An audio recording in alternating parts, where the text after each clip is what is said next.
this video, we will ask ourselves, why would you want a Hurácan Tecnica compared to its competition from McLaren, Ferrari, and yes, even Corvette?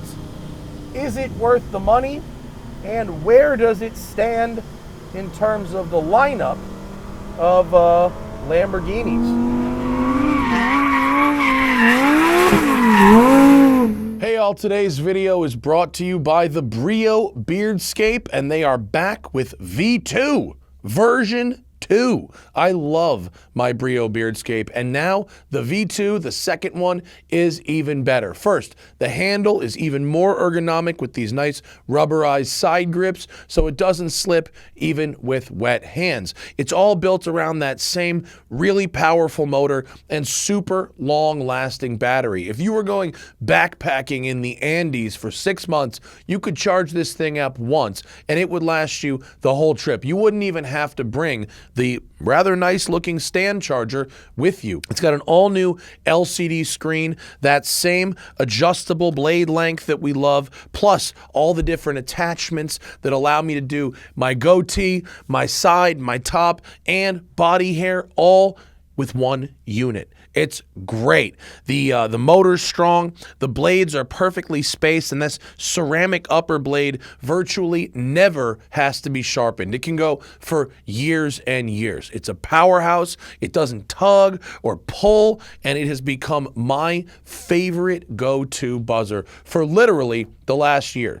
V1 was great, V2 is even better. You only have to charge it like once or twice a year, maybe, and that's if you're using it a lot. Plus, they've now got the zero blade. This thing is a really, really tight blade design, so it's great for really tight edges, right? Keep it away from your fun bits because that could get kind of dangerous, but it's good for other places in this region. And right now, hit the link in the description and we've got a special deal for you. Buy the Brio Beardscape V2 and get the Zero Blade, a $24.95 value for $3.99 included with purchase. All from your friends at the Smoking Tire and our favorite buzzer, the Brio Beardscape.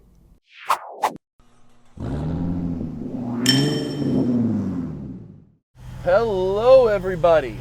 Here I am, wedged into the Lamborghini Tecnica. Colloquially, this car will almost certainly be known as the STO Touring. Everything we loved about the STO in a more livable, comfortable package, meaning less aero, more comfortable seats, a trunk, and a rear window. That's about as livable as we get. For reminder, if you haven't seen my STO video, 631 horsepower, naturally aspirated, 5.2 liter V10 engine, 417 pound-feet of torque, dual clutch gearbox, rear wheel drive with rear wheel steer. You have two tire choices, a Bridgestone Sport or race tire. This one, of course, has the race because we're at the Thermal Club today on track. It is, the day is warm. You would look up balls, comma, hot as in the dictionary. And fortunately, these naturally aspirated Lamborghinis, they love a hot day. They're not bothered by a hot day. But the rear drive, rear wheel steer, sharp linear steering rack, linear throttle pedal, all that tuning comes from the STO, but with less downforce, that means we're gonna have a very lively package on the track.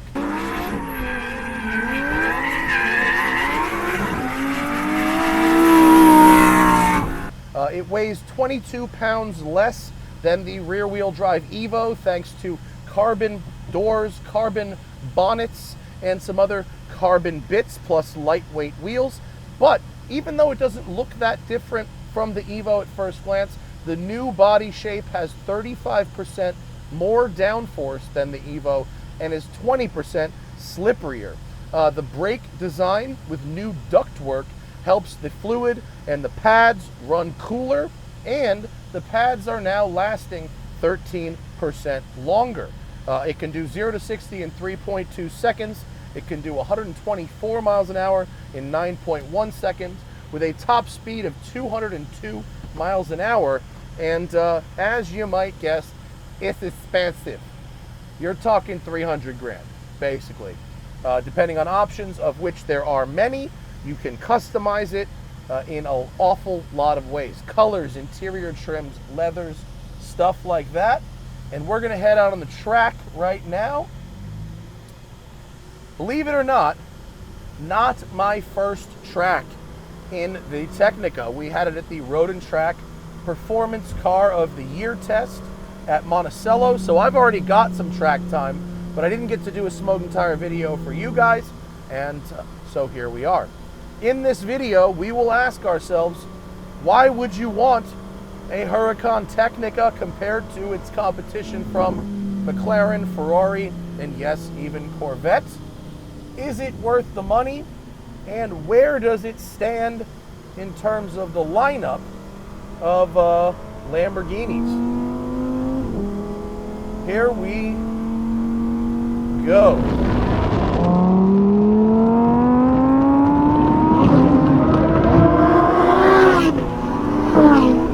They've been doing lead follow, but because I have some experience, they have agreed to do follow lead. And that was 230 kilometers an hour on the outlap. Track is hot, the tires are hot, and this car moves around, accentuated by that rear wheel steer. The Tecnica is not about ultimate lap times. That's the STO. The Tecnica is about fun, fun, fun, till daddy takes the trust fund away. Down into second, late apex, early throttle, lots of work in the steering there. I'm in Corsa mode. The stability control is in sport, but not full off.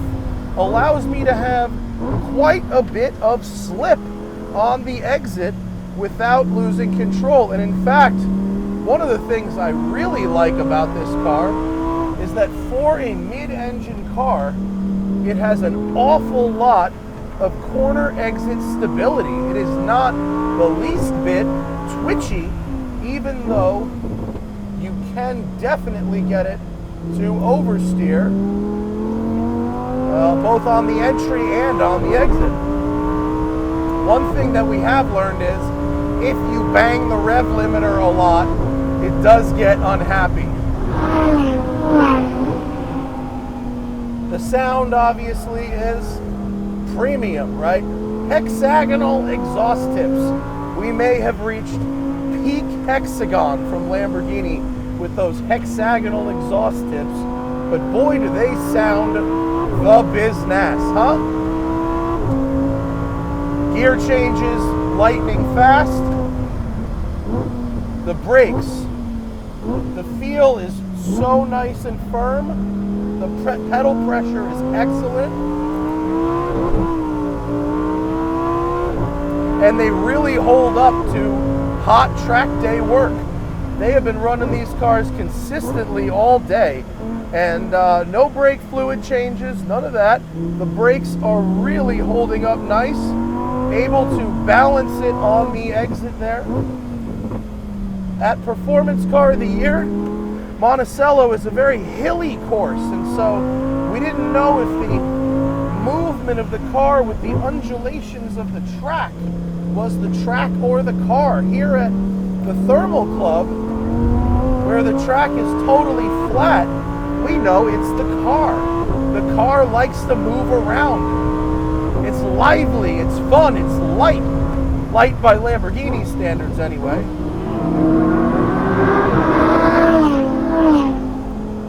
It is definitely the most lively Hurácan ever, which can make it the most entertaining.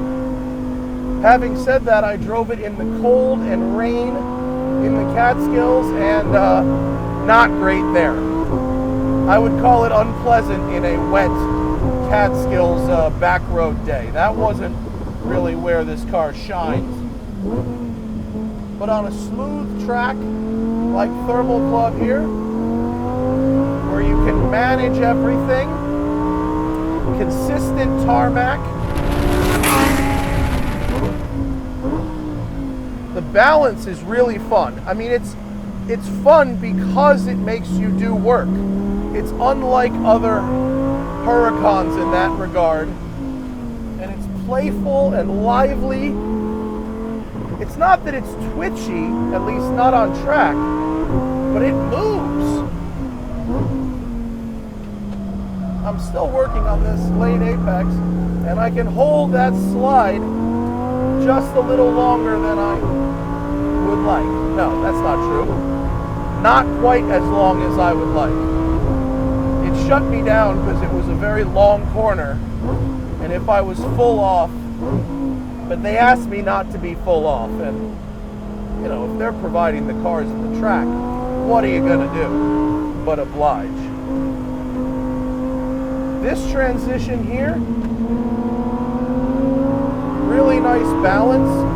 The steering is very light.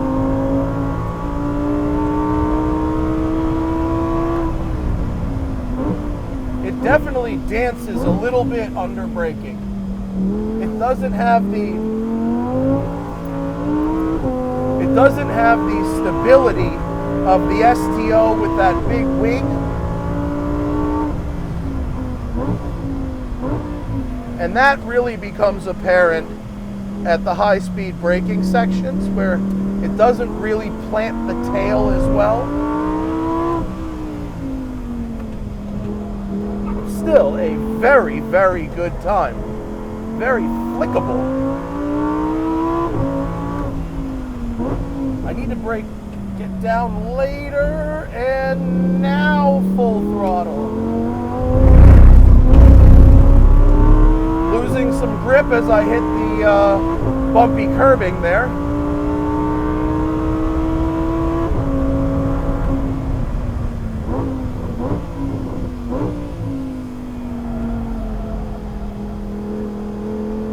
Get down.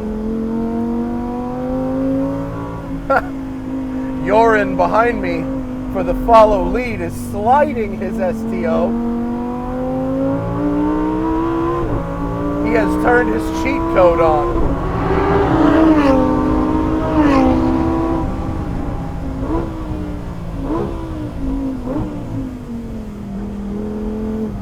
Yeah, the linear steering, so sharp. You don't even really appreciate how sharp it is on the track. You really have to go on the street to understand just how sharp the steering is. On a windy back road, and we're going to shut her down here because my fuel light has just come on. On a windy back road, you go, oh my God, this thing is sharp. On the track, it feels, oh, it's perfect steering, but very, very sharp on the street to the point where it can feel a little twitchy. Now, who is this car for? Well, it's for someone who wants the toughness, the style, and the sound of Lamborghini, but one that they can make move, that they can slide, that they can work. Not all Lamborghinis are like that. A lot of them understeer. The tendency in this car is towards oversteer, and that's great. Where does it sit in the pantheon of super sports cars? Well, it's still not very roomy. The ergonomics still aren't great. Oh, we're letting someone come by on our cool down lap. I see. You can let them come by. Ergonomics still aren't great. There's a new one coming out in 2024, but that's going to be hybrid. In fact, all Lamborghinis will be hybrid. So it's for someone who is dedicated to a naturally aspirated, over-engineered, and under-stressed platform.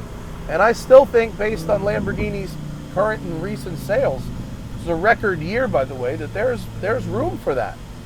And where does it sit in Lamborghini's lineup? Well, it's under the STO, but it's far more usable and livable as an everyday or perhaps even an only car in the right climate.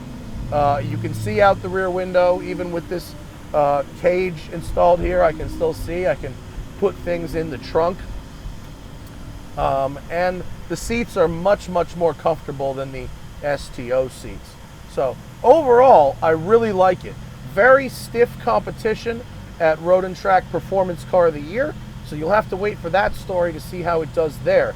But here at the Thermal Club on a flat, even track, we've learned that it's lively, it likes to dance around, it requires both skill and work to drive it to its limit, but when you get there, ooh, very fun stuff. So thanks to Lamborghini for having me out today, thanks to you guys for watching, and we'll see you later. And remember, always fight your tickets. Use code TST10 on the Off the Record app available in the Android and iOS store, or go to offtherecord.com/TST.